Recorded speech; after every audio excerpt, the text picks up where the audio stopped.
The World Cup had barely ended, and FIFA was already facing the biggest crisis of the tournament. Not because Spain lifted the trophy, not because Argentina lost, but because millions of football fans around the world were asking one uncomfortable question. If this had been any other country, would FIFA have reacted differently? Think about that for a second. The defending world champions had just walked off the biggest stage in football. Moments later, players were throwing punches. Hands were wrapped around opponents' throats. Coaches were caught joining the chaos. A red card mysteriously appeared, then disappeared. And within hours, the internet exploded. People weren't celebrating Spain's victory anymore. They were demanding answers.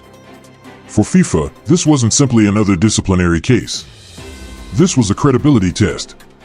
Because for years, the governing body has faced one accusation more than any other: protecting Lionel Messi's Argentina. Whether that accusation is fair or not, it exists. And after what happened in the final, ignoring it was no longer an option. So FIFA did something it almost never wants to do. It officially opened an investigation into the reigning world champions. Not a rumor, not media speculation. An official disciplinary investigation. The kind that can lead to international suspensions. The kind that can follow players into every competition they enter. The kind that leaves careers hanging in uncertainty. But here's where the story becomes even stranger. Because the investigation isn't only about violence. It's about something much bigger. It's about reputation. It's about politics. It's about football's biggest governing body trying to convince the world that everyone really is treated equally. Whether anyone believes that is another story entirely. And that's why this case is unlike anything we've seen in years. Because no matter what FIFA decides, someone loses. Punish Argentina heavily. And critics will accuse FIFA of sacrificing its biggest global superstar to save its image. Punish them lightly. And millions will claim the organization has once again protected its favorite team. There is no perfect outcome. Only damage control. But before we even talk about bans, before we examine the disciplinary code, before we ask who could miss future international matches, we need to understand exactly what happened. Because television cameras captured almost everything. Different angles, different replays, different witnesses. And with every new clip, the situation looked worse. Much worse. This wasn't one frustrated player losing his temper. This wasn't a simple argument after a painful defeat. According to the footage, it became something far more serious. Multiple confrontations. Multiple players. Even members of Argentina's coaching staff. The World Cup final had already produced one champion. Yet somehow, the biggest headline of the night wasn't Spain lifting the trophy. It was what happened after football had already ended. And when FIFA's investigators sat down to review the evidence, they weren't starting with opinions. They were starting with video. Frame by frame. Second by second. And what those images revealed may have left FIFA with no choice at all. Because once the cameras started rolling, Argentina's nightmare had only just begun. To understand why FIFA was forced into action, we have to go back to the match itself. Because the final didn't suddenly become ugly after the whistle. It had been boiling for almost 2 hours. From the opening minutes, Spain wanted football. Argentina wanted disruption. Every time Spain tried to build rhythm, another foul arrived. Another collision. Another argument. The game slowly stopped looking like a World Cup final and started looking like a survival test. Nearly 50 fouls. Yellow cards everywhere. Tempers rising with every challenge. Spain kept trying to play.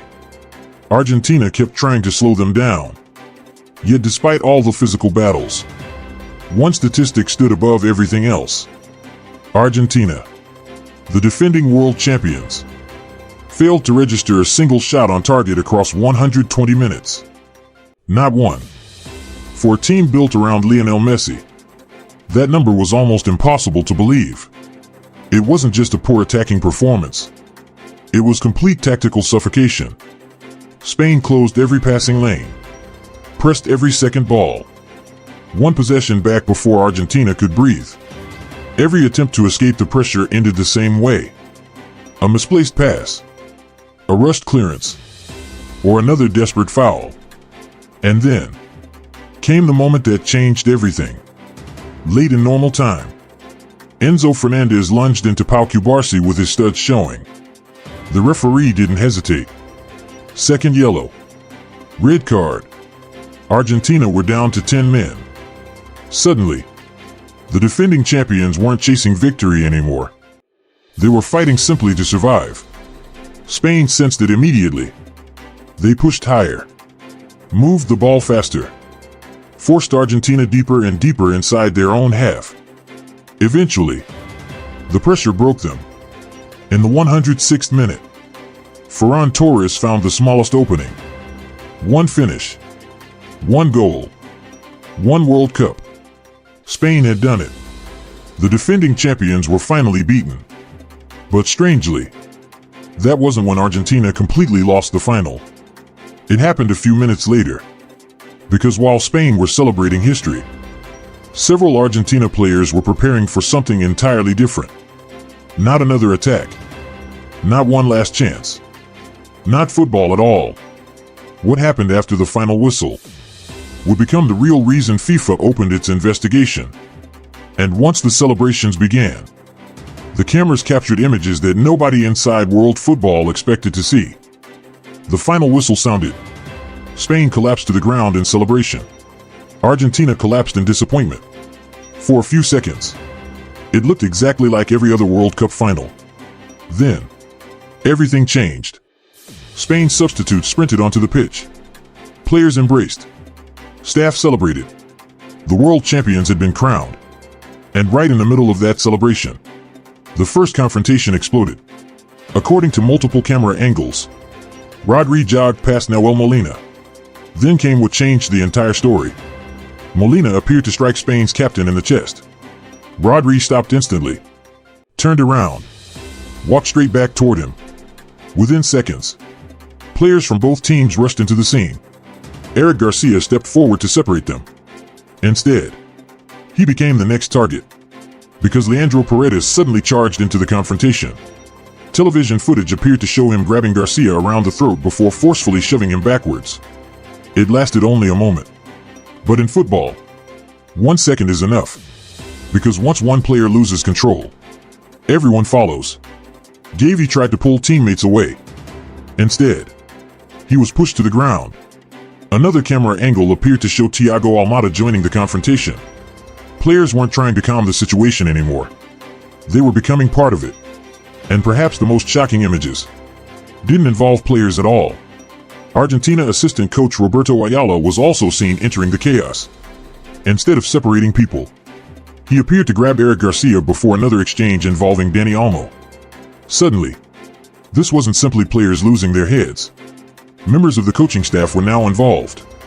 Meanwhile, Nicolas Otamendi confronted Rodri face-to-face, pointing, arguing, accusing Spain of influencing referees before the match. At the center of everything, Lionel Scaloni desperately tried to stop it, pulling players away, ordering them back, trying to end a fight that was already spreading across the pitch. By then, millions of people watching around the world had stopped talking about Spain's victory. Nobody cared about tactics anymore. Nobody cared about Ferran Torres winning goal. The World Cup final had become something else entirely. Because every punch, every shove, every hand around an opponent's neck had been recorded. Not by one camera, but by dozens. And those recordings would soon land on the desks of FIFA investigators. Once that happened, the story stopped belonging to Argentina. It belonged to FIFA. And that's where the real nightmare truly began. Less than 24 hours later, FIFA made a decision it almost never wants to make. It confirmed the opening of an official disciplinary investigation. Not rumors. Not media speculation. An official FIFA case. Under Article 36 of the FIFA Disciplinary Code, investigators were assigned to examine everything that happened after the final whistle. Every referee report. Every television angle. Every piece of available footage.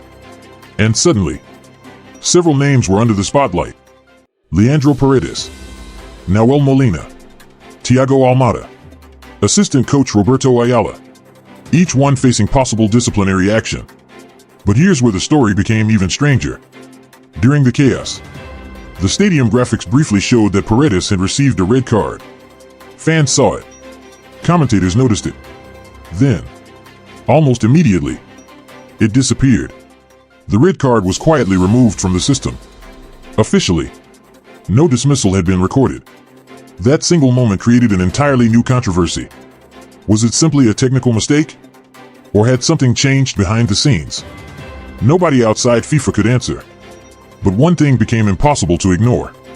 The same incident that match officials failed to punish immediately was now the subject of a full FIFA investigation. And for millions watching around the world, that raised far more questions than answers. History, however, made FIFA's position even more uncomfortable. Because this wasn't the first time Argentina had found itself at the center of a disciplinary storm. After winning the 2022 World Cup, the celebration sparked global controversy. Emiliano Martinez's Golden Glove celebration, the dressing room mockery aimed at Kylian Mbappe, both generated headlines around the world. Yet the punishment was minimal. Only a financial fine. No meaningful sporting consequences. Then came another incident. During the 2024 Copa America celebrations, Enzo Fernandez uploaded a video containing chants that triggered widespread accusations of racism. He later apologized. But the damage had already been done. Even Martinez himself would later receive a suspension for offensive conduct during international duty. Now, only 2 years later, Argentina was once again under FIFA investigation. Different tournament. Different controversy. Same questions. That growing list of incidents matters. Because disciplinary prosecutors rarely judge one event in complete isolation. Patterns matter. Repeated behavior matters. And when similar controversies keep appearing around the same group, the argument that everything is simply heat of the moment becomes harder to defend. Which is exactly why many observers believe this investigation could become the most significant disciplinary case involving Argentina since they became world champions. Because this time, the evidence wasn't disappearing. It was growing. Still, this investigation isn't only a nightmare for Argentina. It's a nightmare for FIFA itself. Because no matter what decision they make, someone will accuse them of getting it wrong.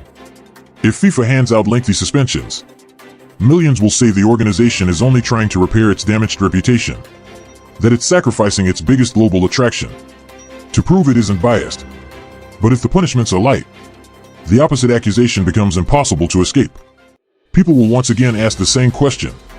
Does Argentina play under a different set of rules? And that question has followed FIFA for years. That's why this case is so dangerous. It's no longer just about a fight after the World Cup final. It's about trust. Football supporters don't simply want punishment. They want consistency. They remember Luis Suarez receiving a 4-month suspension after biting Giorgio Chiellini. They remember Luis Rubiales being banned from football. They remember UEFA handing suspensions to players over political chants. Those precedents exist. Which means FIFA has already shown that it can act decisively when it wants to. Now, the spotlight is brighter than ever. Because this time, the people under investigation aren't just ordinary players. They're members of the reigning world champions. And every decision FIFA makes next will be judged almost as closely as the World Cup final itself. Then came another detail that made the entire situation even more revealing. Not one of the central figures accepted responsibility. Leandro Paredes broke his silence. But instead of addressing the confrontation, he thanked Argentina's supporters. He spoke about pride, about fighting for the national shirt, about loving his country. The fight itself? Not a single mention. Enzo Fernandez did exactly the same. His statement focused on heartbreak, on representing Argentina, on how painful defeat felt. But there was no apology for the red card that forced his teammates to play extra time with 10 men. No explanation. No regret. Even Christian Romero, one of the players now facing scrutiny over another FIFA investigation, posted about unity and sacrifice. Again, nothing about the scenes that had shocked the football world. And perhaps that silence says more than any interview ever could. Because while Argentina moved on, FIFA couldn't. The investigation would continue. The evidence would be reviewed. The disciplinary committee would eventually deliver its verdict. But until that moment arrived, one question would continue hanging over world football. Did FIFA finally prove that nobody is bigger than the game? Or did this investigation simply become another chapter in a controversy that refuses to disappear? Whatever the final decision, one thing was already undeniable. Spain left America carrying the World Cup. Argentina left carrying a disciplinary file. And for FIFA, the hardest match of the tournament had only just begun.